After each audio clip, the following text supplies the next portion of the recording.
Today is June 24th, 2011, Friday.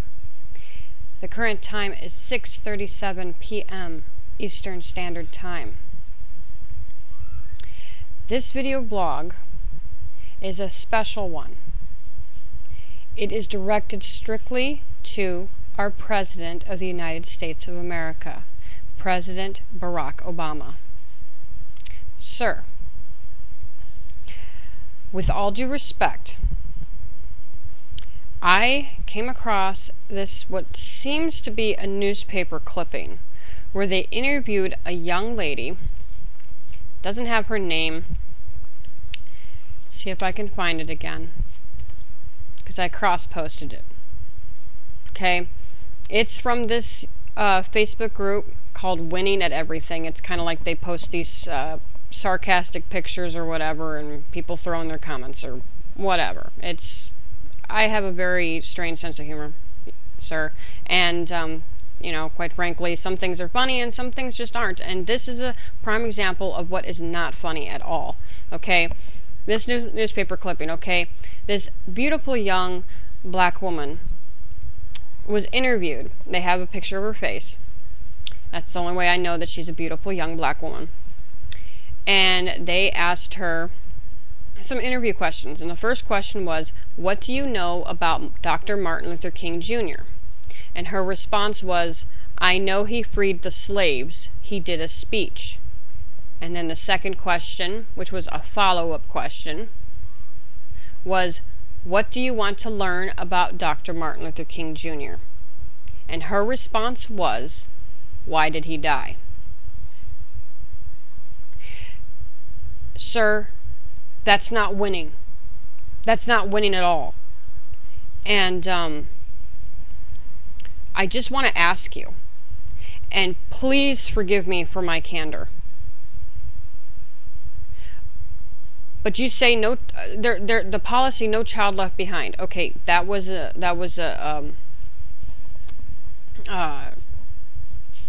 program that was instituted, that began, that was started, kicked off, if you will, by the Bush administration. So it's kind of not your fault, but you are now in charge. So I'm bringing it to you instead of talking to Bush. And also, I think you could pretty much understand what I'm saying.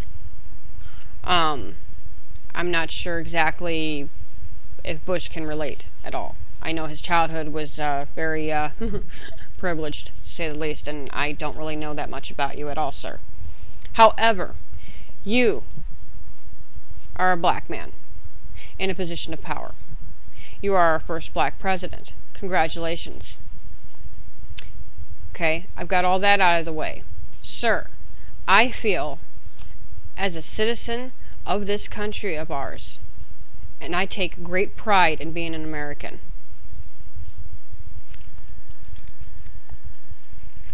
with all due respect, this whole No Child Left Behind needs a serious makeover.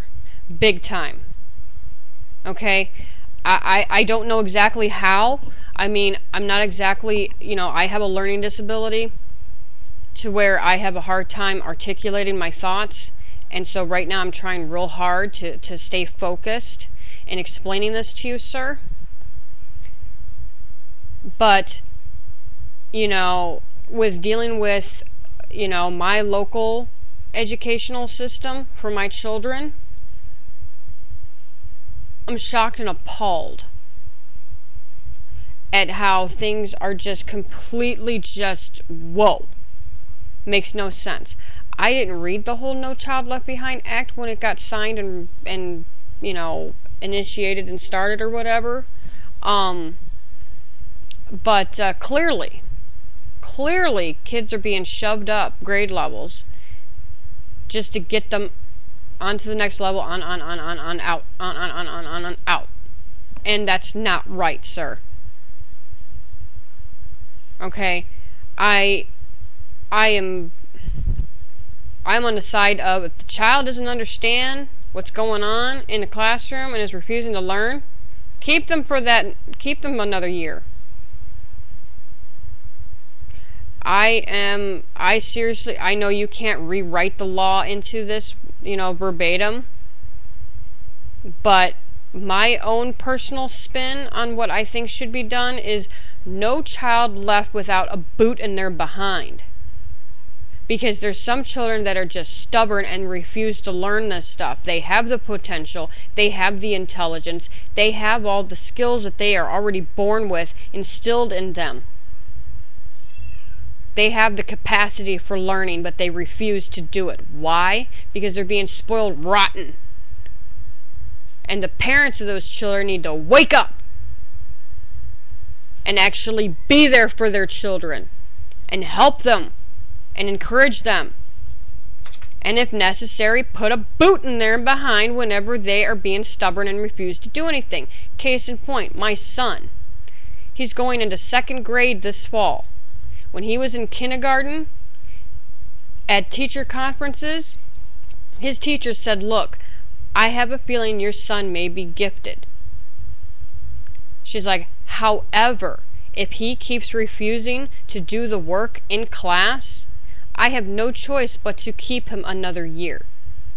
She's like, I have been a teacher for over 20 years, and I firmly believe that if the child doesn't want to progress to the next level, fine. Don't let them progress to the next level then. Because it's a power trip. Because of kids being spoiled and their parents getting mad that their kids aren't in the same grade as their friends or whatever. She's like, and quite frankly, I'll keep him another year. It's no problem to me. Now, his teacher, Mrs. Sankovich, wonderful teacher. A no-nonsense, straight-shooting, wonderful woman. Just absolutely awesome. Her husband was the principal for one of the, I think he was for Lakewood City Schools. I think the grade school district. I'm not certain. I wasn't living in the state when he was the superintendent, but whatever. She's a good teacher. She has taught all grade levels, from high school all down to kindergarten. She prefers to teach kindergarten, she said, because they actually are excited to learn, and she'd rather teach students that are excited to learn than kids that refuse to learn. Excuse me.